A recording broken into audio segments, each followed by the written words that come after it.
Hey, remember when you guys said you wouldn't mind if I did some gaming videos on this channel? Yeah, well that's now. Can you beat Street Fighter 6 as Tokita Oma? Special thanks to the legend Brino for this suggestion, a great way to start off the series. Also, don't worry about the other series on the channel, I've got the scripts written and the audio recorded for the next episode of Combat Clarification, the part 2 for the Kengan Technique tier list, and the next fight for the Kengan Maximum Tournament. If we can get 60 likes on this video within the first week of uploading, I'll know that this is something that you guys want to see more of in the future. So, after deleting my first playthrough of the game, I make Oma based on Tales from Crotus' build, and while I think it might be a little too effeminate to be Oma, particularly the eyes being too soft, it mostly looks like him and certainly gets the job done. So while I basically ignore this guy with forearm tumors and this character, let me lay out the goals for this character run. So first we need to get Oma's outfit, which is easy enough, it's just white shorts that I can grab later at the clothes store next to the Mike Hagar Stadium, but the main goal is to get the Nico style in Street Fighter 6. Seeing as the Nico style is the single most diverse martial arts style in Kengan with the most techniques in total, we've got nearly 30 different techniques we have to get. The first technique is one we basically start the game with, Flash Knuckle, which will serve as our Iron Breaker since it's a strong strike that I believe provides some super armor, which replicates Iron Breaker's offensive and defensive capabilities. With it and Bosch's help, we're still unfortunately unable to take down Luke, but don't worry, this isn't the last time this guy kicks our shit in. With that, I'm enrolled as Luke's student, which is good because he's just one of many masters we're gonna have to max out in order to master Oma's Nico style. For now, I get rid of this goofy fucking hat and head over to Chun-Li and enroll with her, though ironically I literally won't be needing any of her techniques for the run. So I just Dojo Storm Chun-Li's Queen and take out the Canary Crate gang. I then take out their boss, Balua, with a couple dozen Iron Breakers. While this grown man dressed as a box person in broad daylight tells us about our missing friend Bosch, who is missing, let me make something clear about this run. I don't think I understand the story for Street Fighter 6 World Tour mode, but if it's as simple as I believe it is, I really do not like it. It's way too simple, way too tonally inconsistent where things like the dialogue are cartoony and exaggerated, but themes explored are nihilism, the banality of evil, and self-sacrifice for a third world nation being exploited. And the vehicle to explore this already strange story seemingly at odds with itself is basically, sorry Mario, the princess is in another castle. Which makes me feel like I'm just running around doing meaningless shit for basically no reason, especially considering the ending. With that in mind, I love the gameplay, and the RPG elements and the character cosplay made this an amazing experience, so I'll be focusing on that. Now I've begun the part of the story where I face off against the Mad Gear Gang from Final Fight, who are potentially involved in Bosch's disappearance. We run into Bosch, take down a couple more box heads, and he runs away. Again. You're ugly, you're disgusting, I'm gonna kill you. Give me $200. Now I've got to make a fake Gucci handbag to lure out the ever clout-chasing Bosch, so I beat up some gangsters and finally get to meet one of my masters for this run, Marissa, the Muscle Mommy. She says she'll give me the thing on her necklace if I fight her and win, so we fight because we're Street Fighters. She pushes my shit into no surprise, and though I put up a fairly valiant effort in the bottom of the 9th, she finishes me off and feeds me to her lion. Oh no, actually, she gives us the handbag clasp around her neck, even though she clearly still has it, and luckily I got better from being fed to a lion, and now she'll teach me. Leo makes the handbag, and after iron breaking some more Mad Gears to death, we get an audience with Thrasher Damned, the big boss of the Gears. Him and his people say some stuff, I don't know, I wasn't paying attention, but I take down some threatening posters and Thrasher says good job or something. How fulfilling, I feel like I'm really making a difference and doing some Street Fighter worthy stuff. Luke then sends me to England to help Bosch since I almost forgot about that guy, and Jury beats our asses since the first quarter of the game is dedicated to Street Fighter cast members dog walking you back to back. Jury is mean, everyone gets horny, and Bosch gave me a weird looking Pokemon card after getting kidnapped by everyone's favorite fighting game waifu. Luke literally decides to send me to Brazil and Jamaica to get him some souvenirs because this game's story is a train wreck, and I meet Blanca and beat DJ. That's a lie, I do meet both of them and get enrolled as their students, with Blanca being the important one here, but DJ kicks my ass because nearly 5 consecutive L's against the cast of this game isn't enough, I guess. Shame too, I really put up a decent fight against DJ, and I'm nowhere near what I would consider good at this game. I get my souvenirs, and Luke rewards me with 2 other Nico-style moves in the form of the drive system. Our Drive Parry is Flowing Edge, and, of course, Drive Impact is Demon's Bane. Which is honestly a little funny that we have Demon's Bane before like 90% of our kit. I then lose to Luke, again, which actually pisses me off since this fight isn't actually normally difficult at all, and I don't even get to avenge my loss. I then try to level up my mastery with Luke, but dude only wants to talk about some Bosch guy, so I take a hint and take a hike. Next is a major part of the run, the metro to the Mike Hagar Stadium. Not only does that open up the area with the shop where my outfit is for this run, but the metro itself is incredibly important as well, as later on, when I'm grinding out master levels to unlock new Nico-style moves, this metro is where I fight through over and over and over for like nearly 15 hours. Fast, efficient to my knowledge, but ever so monotonous and tedious. Anyway, for now, I can finally hang up this goofy-ass, Looney Tunes-ass, Space Jam-looking anti-drip for the fit. Now we can get back to the story, which right now has me fighting my way through my first major tournament for reasons I can't begin to care about. But first, I've got to defeat 3 preliminary opponents. Wyatt was a joke and only took seconds. Lisa was a tough but fair fight and lost after a decent back and forth. But Ernest, the Thick King, actually beat me. Not definitively, but soundly enough that I wanted to gain some power before coming back for round 2.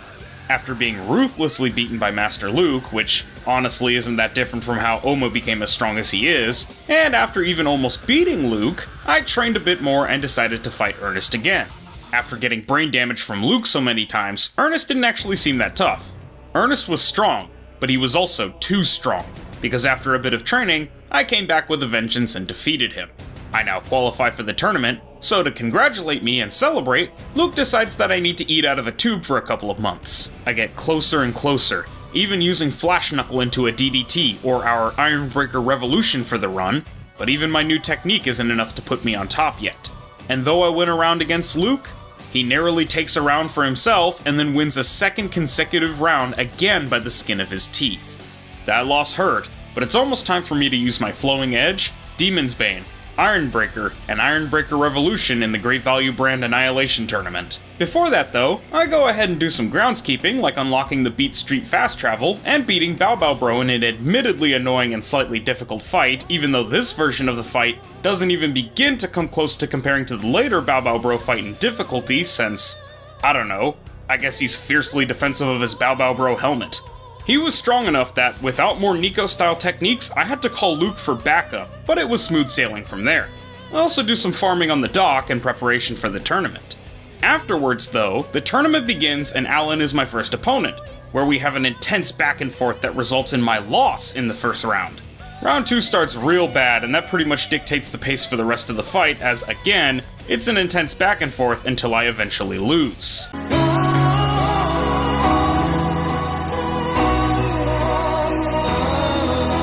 I run it back, and this time, while the start was a smidge rocky, I take Alan down in another close match. Didn't realize my Ryan would be the first opponent I fought.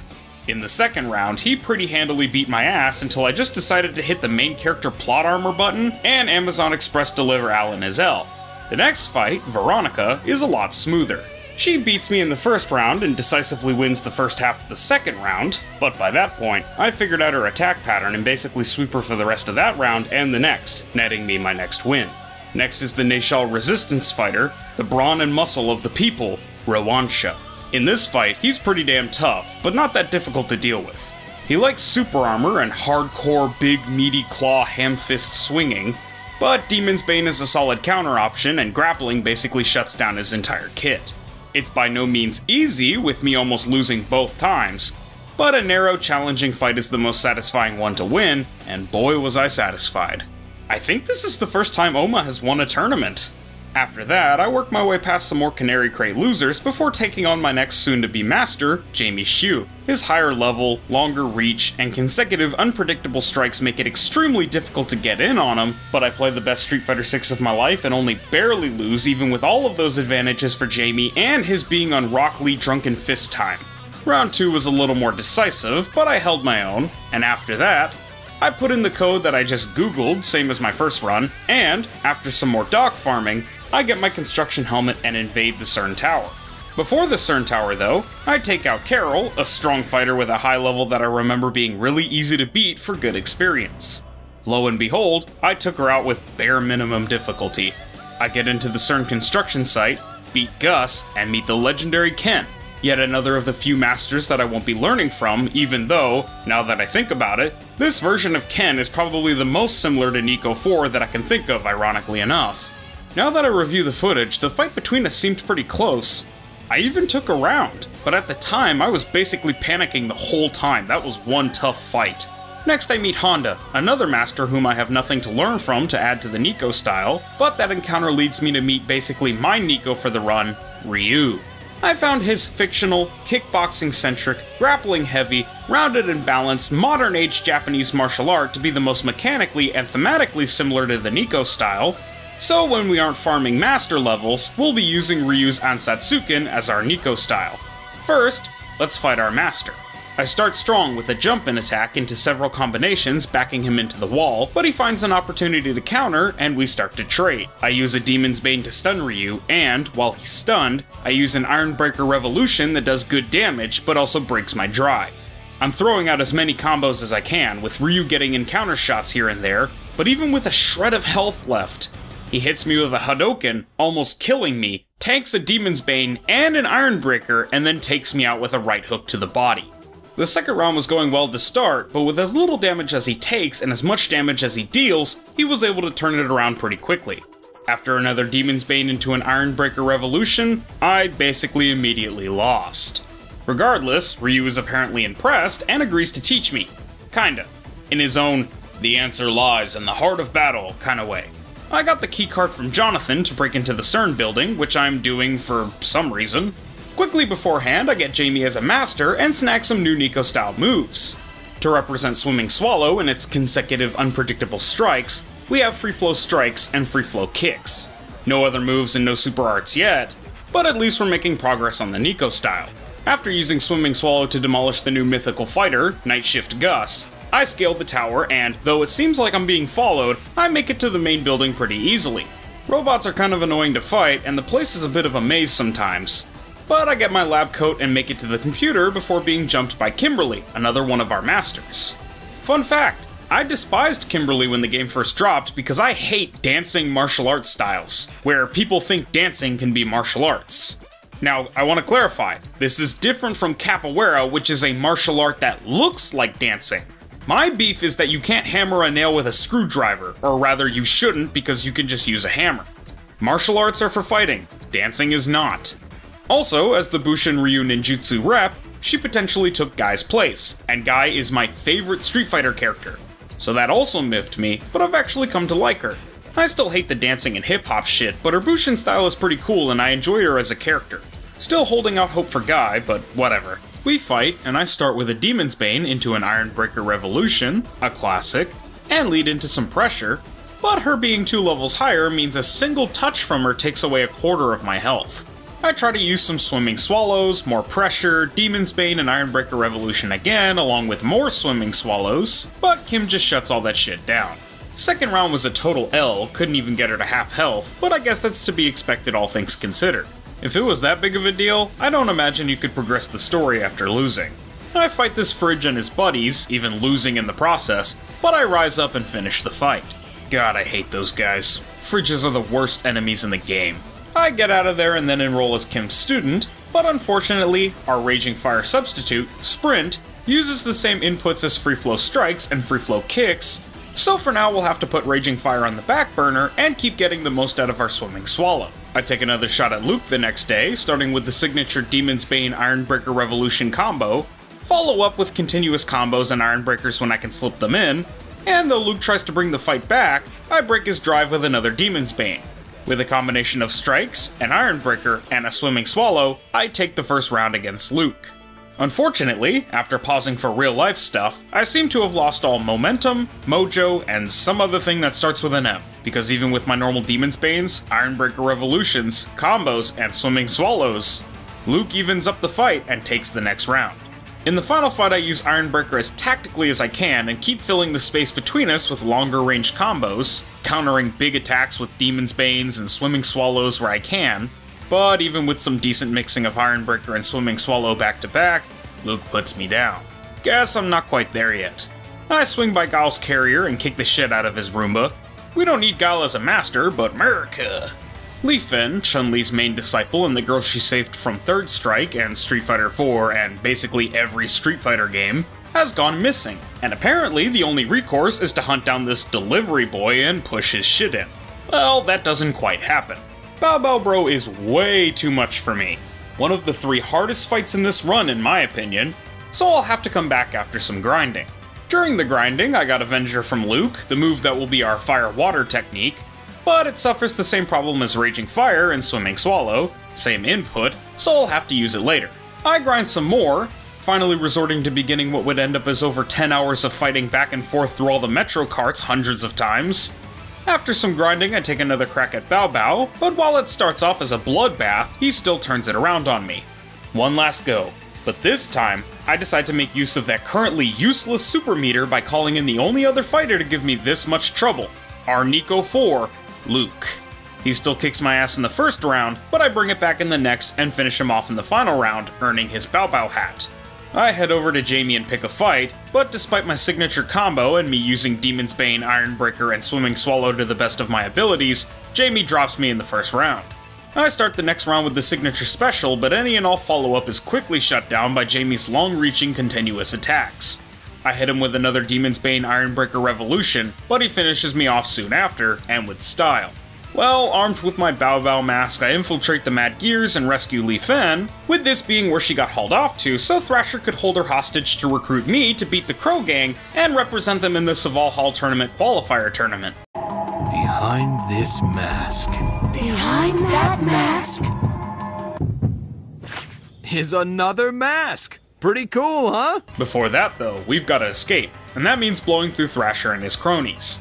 The first fight was pretty simple. In my first run I had a time of it and had to resort to letting Li Fen basically take them out, but this time it seemed way easier. Thrasher decided to step in, but I basically spent the entire fight on top of him, stopping him from really attacking. To start, I basically kept spamming Demon's Bane and Swimming Swallow to keep up the pressure, Demon's Bane countering any attacks that may slip through, and Swimming Swallow continuously attacking. At one point, Thrasher almost pulls a fast one on me, but I'd been saving a full heal, and after taking that, him winning just becomes impossible. I keep attacking and attacking and attacking and even call Luke a couple times, and, after maybe 5 or so minutes, Thrasher gets thrashed. With Li Fen safe, I actually agree to do the gang fight since it'll get us info on Bosch's whereabouts anyway. Before we get into all that though, we gotta head to... First thing I do when I get there, I've gotta save Yuya, Bosch's sister, from some nobodies. Except they fucking beat me. When I stopped sucking, I did a smidge of farming against the poor MMA champion residents of this country until I do the give passcode, beat ass, resistance quest, and beat all 3 without any trouble. After that, I meet up with Yua and Rawansha. Yeah, everyone with a name in this country except Punch is a resistance fighter. After that lovely little meet and greet, I do some grinding since 90% of this run, for either character levels or master levels, is grinding. Now it's time to meet the head honchos of the Crow Gang. I take out all the no-name crows, but when Shandy drops in, I call my boy Luke and him and I put the smackdown on her. We keep hitting her even as she blocks since we know that her drive will eventually break and we can start doing chip damage, which we do. When Shandy and I are fighting one-on-one, I rack up quite a bit of chip damage and even bust out a possessing spirit in the form of getting to drink level 4, with it even having the red-tinged skin and steaming body. Now in advance, with my Swimming Swallow even stronger, I mix in some Iron Breakers and Demon's Banes and everything else in my arsenal and pretty much smush Shandy Pop. Rudra shows up, and is Rudra, I guess. I fly back to Nashal and attempt to take on a fighter that's strong. Unfortunately, he's too strong and jobs to a guy with a damn cardboard head. Boxhead is another pretty damn tough fight and hits hard, but I keep spamming Swimming Swallow to get Possessing Spirit and Demon's Bane every time Boxhead tries to counter me. I call out Luke, who distracts Boxy long enough for me to activate Possessing Spirit. That said, I barely deal any damage to Box, and he certainly hurts me. But as long as I'm careful with my Demon's Bane, I should be able to... Damn! I'm able to stay a bit ahead with Demon's Bane at the beginning of the next round, and Luke definitely helps. But even with my top game, he reverses the flow of battle in a couple of moves and I end up losing. I take a couple more shots to try to make sure it wasn't a fluke, and I lose a couple of times before item spamming my way through the fight and winning. Still, I don't want all the fights from this point on to be like this and drain all my items, so guess it's time to grind. First I go ahead and do Luke's Murder DoorDash quest for more Master XP, grabbing drone delivery afterwards, and then go back to farming at the dock. I fought Luke again, but no change. Even with all my new moves and possessing spirit and a significant level advantage, I still got my ass kicked. After that, I begin the 100-year battle in the Metro. The farming and grinding is, well, irrelevant, but intermittently I did do important things that I will be recounting. So I challenged Luke to the mastery fight, and this fucker kicks my shit in the first round, and just barely, by the skin of his nuts, beats me in round 2. But after shamefully having to request a rematch, the difficulty bottoms out so hard, I have to believe that the difficulty was actually lowered in some way, and that pity on me stokes a raging flame in my warrior's soul. So I begrudgingly accept Luke's mastery and get Pale Rider, which I thought was also similar to Ironbreaker Revolution, and thus will be referred to as Super Ironbreaker Revolution. Also, I finally have a super art I can use. Next is leveling up Jamie's style. I don't have to master it completely, but I do have to get to a pretty high level to get the moves I need, and there are over half a dozen masters I have to learn moves from, with most of them needing to be at or near max level. I rack up enough experience with Jamie's style to take a shot at the king, and though the first round was a miss, I was able to take the second round. Neck and neck with him and actually looking to beat a master for once, I threw out all the stops. And though he was able to avoid my Super Ironbreaker Revolution, he got caught by a couple Demon's Banes and normal Ironbreaker Revolutions, and, from there, my normal combos were enough to finish him off.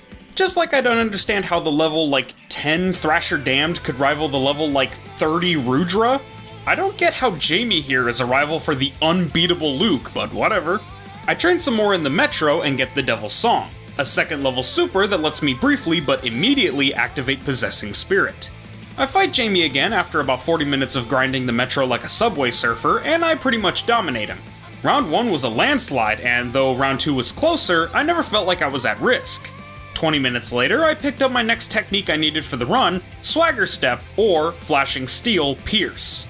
Unfortunately, Swagger Step has the same input as Flash Knuckle, and I literally just forgot about it and never used it for the entire run, even when I had stopped using Flash Knuckle later in the run. Beyond that, it probably wasn't more than an hour of grinding before I got the last technique I needed from Jamie, Tension, a finger jab that you can only use at Drunk Level 3, that'll be my Iron Fingers. Another 20 minutes, and I've got the Devil Inside, which allows me to activate Possessing Spirit for the entire match without needing to use any super meter or needing to Swimming Swallow spam. With Jamie mastered as far as I need, I start with Kimberly, who I only need to master for a couple of levels for Vagabond Edge. I beat Kimberly after 2 surprisingly competitive rounds, which isn't really a good thing since she's like 25 levels lower than me and I was using the Advance. But regardless, I won, and it didn't even take 20 minutes after that before I got Vagabond Edge and was done with my 3rd master.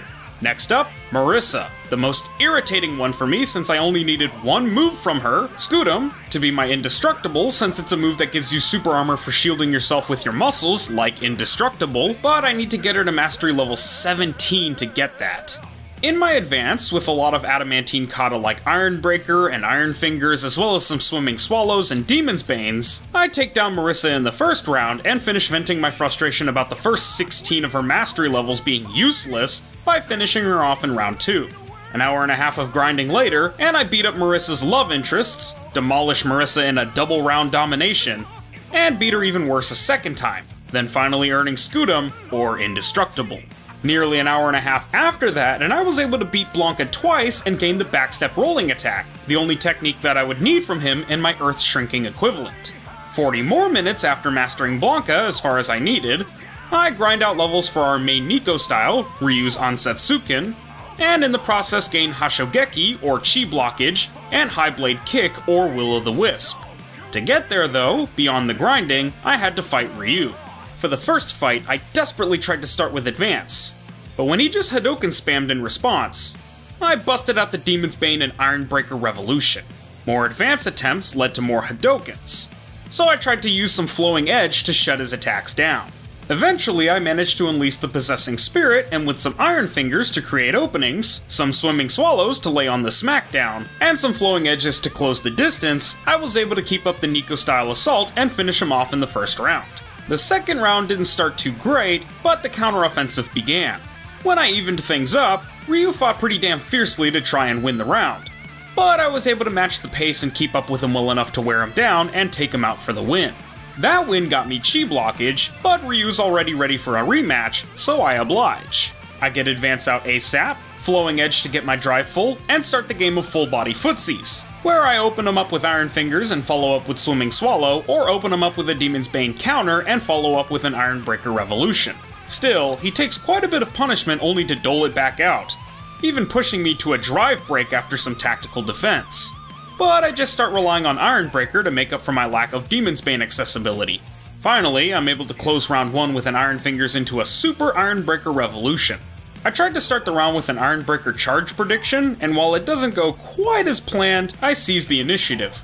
Unfortunately, my brain kinda turned off and Ryu ended up pulling ahead a bit. Luckily, I turned it back on and finished him off with a throw, which I guess I should mention at this point that the Ryu style front throw is Jellyfish Clutch, and the back throw is Water Dragon's Vein. So now I've got some water kata, rounding off my Nico style. With that victory scored, a sore loser Ryu is ready to immediately jump back in like he thinks he's me or something. I open with forward pressure from Demon's Bane and Swimming Swallow to get some damage, keep him from getting the advantage, and get Possessing Spirit. After that, I try to use my advance to keep up the offense, but Ryu busts out some damn Satsui no Hado or something because he nearly takes me out from full health. I shut that shit down by the skin of my nuts and go into round 2 a little more cautious. We do an awesome Beerus Goku Demon's Bane clash, but Ryu definitely won the following exchange. I try to activate Possessing Spirit to get the advantage, but barely get Ryu to half health before he takes me out. In the final round, I use Flowing Edge and Demon's Bane more tactically, and that allows me to gain a strong enough lead that, even when Ryu mounts his comeback and I lose my drive meter, I'm able to finish him off with a Super Iron Breaker Revolution. I guess third time's the charm because he finally acquiesces and teaches me High Blade Kick, or Will-O-The-Wisp, so now I can move on to the next master. Next I decide that Redirection Kata could use some love, so it's time to master Manon's Judo, the whole gambit from 1 to 20. I beat her cronies and wipe her out, though you probably wouldn't suspect our 40 level difference after seeing how bad I am at fighting grapplers. After that, I decide to grab Dhalsim and Zangief as masters as well, since I'll be needing techniques from them too, and basically need to max both of them out. I figured it was a better idea to get the styles and then farm them out. I get what I need from Anik, and beat Uo, barely, and enroll with the 2 masters. After an hour of grinding, I also hit level 60, and decide to start using some of the other Nico-style techniques I've been busting my ass to get. So the new setup is Scudam, or Indestructible, Avenger, or Firewater, Menage Dori, or Weeping Willow, and Yoga Teleport Forward, or Flashfire. Back to the grind for nearly another hour, I get bored and decide to do some story stuff. Gang fight, I recruit Davinki and Kung Lao and basically head up to the Crow's Nest unimpeded and watch as my team steamrolls them. Only for Rudra to basically just be like, fuck our agreement, none of your 3 prior victories matter, only our fight counts. So I basically just flash fire behind him and use Firewater or Weeping Willow to avoid his attacks and Indestructible when he tries to range spam. After ticking away at his health bar, I finish him with a Super Iron Breaker Revolution and get ready for round 2. Same strategy as last time, using Firewater and Flashfire to close the distance, and grappling like the Jellyfish Clutch, the Water Dragon's Vein, the Weeping Willow, and the Super Iron Breaker Revolution to take advantage of the close range. Rudra finishes taking his L, and I confirm my spot in the tournament with Punch. I meet up with this nice old lady, get an exposition dump for the story, and begin the tournament. Sampong, the Chinese Kempo practitioner, definitely doesn't stack up to Retsu's 4,000 years of Chinese martial arts. I'm 20 levels higher because of the grinding I did for my techniques, so the biggest threat, as you're probably seeing, is when I fuck around too much instead of just winning. That whole trope of Baki and Oma and other martial arts manga protagonists playing with their food, so to speak, is actually kinda legit.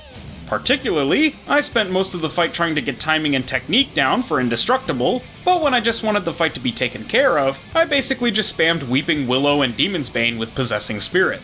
The next fight, though, wasn't even just me fucking around, I absolutely suck at fighting grapplers. Kim takes a round on me despite the 20 level difference, So I book my ass into overdrive on round 2 and barely take the win. Too bad Kim takes off the Rock Lee training weights and fucking destroys me and wins the fight. Second run through and Sampog takes the L again, and we're back to Kim. This time I have no mercy on Kim and I activate the advance and all but rip his head off. I basically spam Weeping Willows until I've defeated him, and next is Hazel Cruz. This fight is incredibly easy and, like everyone else with the big slugger style, I just use Indestructible and Weeping Willow to either block or counter all of her attacks. I mean, the second round is a total shutdown. Joy is also so easy that I barely even remember the fight. She's Kimberly style, so she has good rushdown pressure, but that's pretty much it. Even messing around, she couldn't beat me, and round 2, with just a smidge of effort, is a total blowout. Gerald Kobe is a similar case to Hazel Cruz. Firewater can't break through his super armor, but it can keep him in the corner extremely well, and allow for me to Demon's Bane counter any normal attack attempts to get out, Weeping Willow and Flash Fire to continue pressure and damage him regardless of his blocking, and Indestructible to block any heavy super armor attacks. After that, a Super Ironbreaker Revolution and some Firewaters and Indestructibles finish him off. For the second round, I perfect that same strategy and use it to the best of my abilities, taking Colby out. With that, I've gained permission to compete in the Saval Hall tournament. We're in the endgame. We've still got a score to settle though, as after I take out these Dittos, Boxhead wants to go at it again. Firewater gives me a good start, but focusing too much on trying to use Indestructible gets my ass beat. A couple of Flash Fires into Weeping Willows evens out the playing field though, and a Super Ironbreaker Revolution definitely helps. Even Indestructible helps out, but he also breaks through Demon's Bane, something that would probably make Waka roll in his bed? Like, he's not dead, but like, anyway. Despite my decent performance, I fuck around too much with trying to get an Indestructible counter and straight up lose the easiest win of my life. That's a whole fucking L. Well, I pull an Oma against Ryan and just get back up and win. Also, fun fact, when I first played through, I guessed at this point that Boxhead's identity would be revealed, and I thought to myself, huh, who would it be shocking for them to make Boxhead? Gotta be someone I like, even care about, but not a cast member. And then I literally realized right before I saw his face, oh, it's probably Borscht. And it was. Took me 4 whole ass seconds to figure out his secret identity when I actually thought about it. Well, I then get the coils and capacitors in Nashal after fighting a tough Roomba and a damn fridge. Those damn fridges. Then I head to the Red Steel factory and get the connector and spring, and Leo makes me the safety pin for the belt bomb. More on that later. Now I've got to take out Blanca-chan for a gold medal, so basically use Firewater to push him into the wall, Indestructible to stop him from making any leeway, and Demon's Bane or Weeping Willow to damage him and push him to the other side when he gets out. Blanca-chan actually somehow does better against me in the second round despite my advance, but I take him out in spite of that. I got what I needed and head back to Nashal. Kalama meets me on the way to the Saval Arena and talks to me, but I'm thinking about how awesome this tournament's gonna be and don't really listen. When night falls, I head back to Mount Vishal to confront the Resistance, who have been planning to have Borscht Alivant bomb himself to take out JP, who is apparently the main bad guy in this game who I know nothing about and haven't even met yet. This makes me want to punch Rawancha's mouth, but I actually managed to somehow lose to somebody using the easiest to counter fighting style that I think you fight against most often in the game, at least in terms of distinct styles and not generic wrench throwers, and against somebody who is at a 12 level disadvantage. I honestly just let him hit me too often, I think. I run it back, and this time I guess I have my head screwed on straight, because I use Indestructible as a defense much more intelligently and Weeping Willow as a counter much better. He still takes round 2 though, and looking back, I do think I wasn't respecting how much damage he could deal in spite of all of his disadvantages. Final round starts awful, and he almost cleans my clock, so, not wanting to have to walk all the way back up to Vishal again, I heal a bit and activate Advance to take Rawancha out for the final time. I try to disarm the belt, and JP's like, hey yo, what up, I'm the main bad guy, I got tumors in my forearms like Luke! So I leave. Knowing that all I have left is the Saval Hall tournament, I decide to bite the bullet and finish grinding out the last of Manon, Dalzim, and Zangiev's moves. After almost 4 hours, I was able to win my first mastery fight against Zangiev and Dalzim, my second fight against Dalzim, my third fight against Dalzim, my fourth fight against Dalzim, and my mastery fight against Dalzim, earning me the Merciless Yoga Super Art, which will be our bone consumption. After getting Dhalsim's Mastery, I realized that I maxed out Manon, but never even went back and talked to her for her moves and Mastery. So I finish up Dhalsim's Master mission with the community service and Anik and everything, and then I take out Manon in all 5 fights and gain Renverse, or Change of Scenery, and Pas de Deux, or Entanglement, in the process, achieving Mastery with Manon as easily as one could expect me to, considering she's an accursed grappler. With my entire arsenal almost complete, I barely defeat Zangief, who's easily the strongest grappler in the game, do his special mission, which has me defeat Uo and Sao, barely, at the end, finishing with Zangief and getting my final Nico techniques, the Russian Suplex and Tundra Storm, or the Guillotine and Seagrass Hold, and swap my techniques to the final moveset for this run. Indestructible remains since it has nothing to replace it, Firewater is replaced with Raging Fire, Weeping Willow is replaced with Earth Shrinking, and Flashfire is replaced by the Seagrass Hold. Finally, after dozens of hours of grinding, it's time to win the Savalhall tournament. This is a big tournament, just like the Annihilation tournament or the Kengan vs Purgatory tournament, with lots of powerful opponents. But none of them are strong enough to— Is that a fridge? No. Wait. First up is Boris Gagarin. This battle was one of the toughest for me, but that training with Zangief was enough to prepare me. Still, despite the mobility moves like Raging Fire and Earth Shrinking gave me, being subject to an unblockable attack every time I get close is difficult to say the least. Seagrass Hold, as I forgot, only works on kicks, so I kinda resigned myself to never actually pull it off. But this tournament is why I tried to save up as many healing items as possible, so regardless of how hard each fight is, I'm almost assured to win.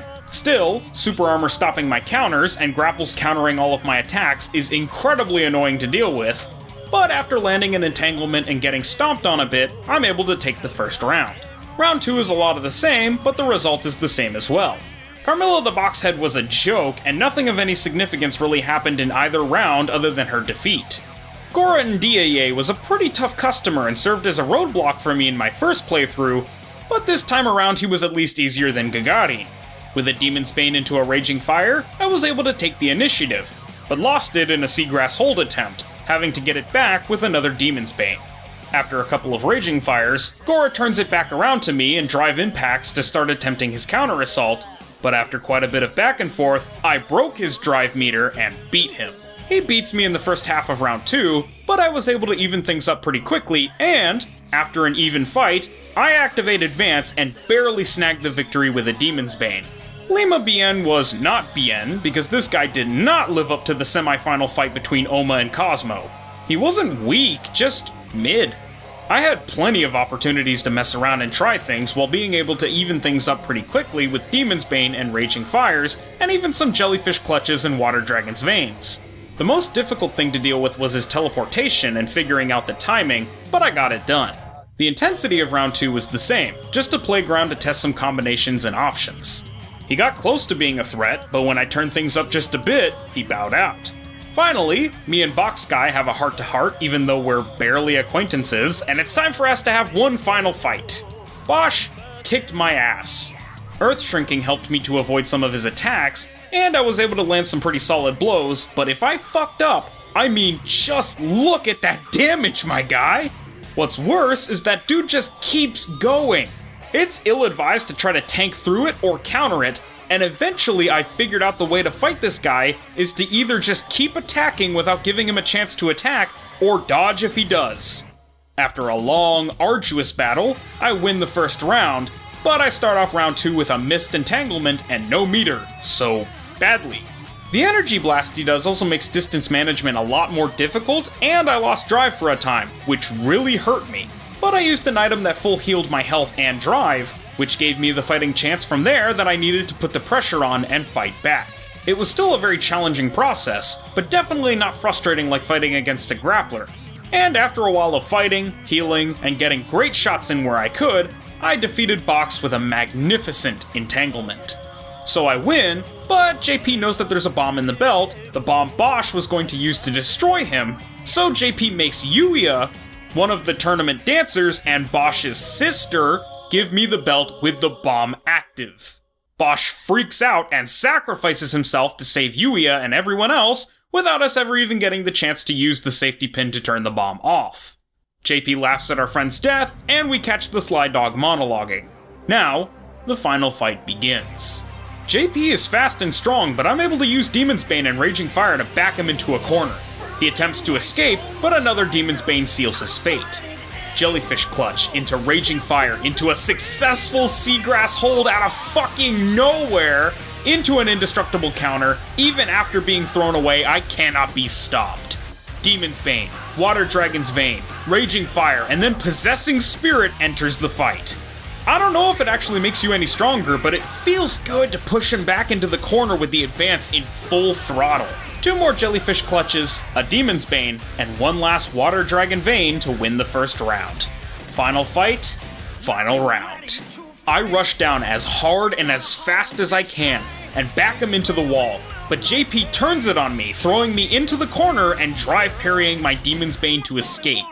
I escape regardless though, push him back, and even score an entanglement.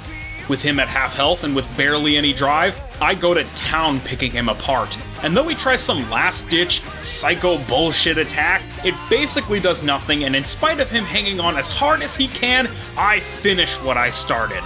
JP does some more monologuing about how nothing matters and beating him didn't bring Bosch back, but this definitely all did matter because I enjoyed beating his ass. I barely even knew Bosch, so I'm sad about losing him as far as him being a brother in Christ, but it is what it is. And all of this had to be done because with that victory, I've completed the run.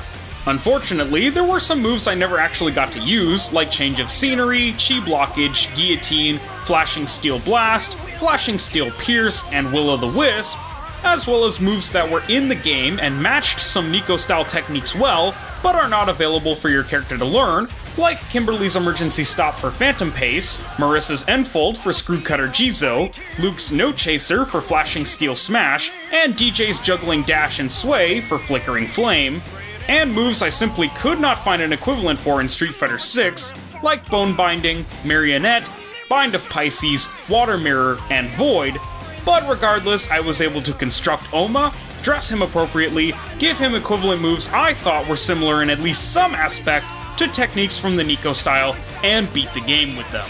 Guys, this video took quite a bit of time and effort because I had to grind for so many techniques, seeing as the Nico style is one of the most vast and diverse styles in Kengan, with the most techniques and the most manga panel time in the series, so I hope you guys enjoyed this. Another special thanks to Brino for always being kind and interactive in the community, and for leaving this suggestion. 60 likes in a week and I get to cracking on the new one, but for now, thank you all so much for watching. Leave a like if you enjoyed, subscribe for more, comment down below any thoughts or suggestions, stay tuned for Shaoli Explained, Kengan Technique Tier List Part 2 that will ironically feature a lot of these very techniques, and the next Kengan Maximum fight between Retsu and Kaneda. I'll see you guys in the next video. Peace.